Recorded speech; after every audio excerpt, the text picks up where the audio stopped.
Hey, welcome back to another tutorial. In this video, we're going to talk about how to enable monetization onto your videos.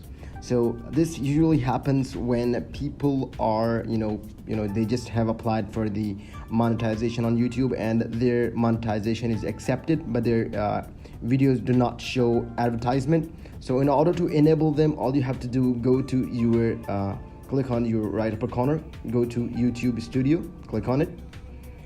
As you get inside, what you have to do first, if you have uploaded a few videos, you can either click on videos, go inside videos.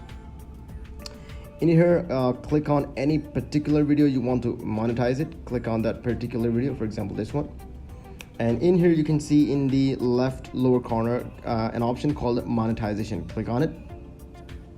When you click on monetization, you see an option like this. In this video, the monetization is on. You can see it in this in here, but you can even close it or on it, but usually it's off. So all you have to do and click on and click on done. When you do it, the video is automatically enabled showing advertisement.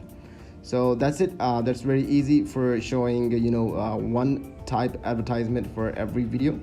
If you think this video helps you in understanding how you can enable your videos to show ads after you got approved from your YouTube channel to show ads, then please make sure to leave us a comment and subscribe to this channel. Thank you for watching.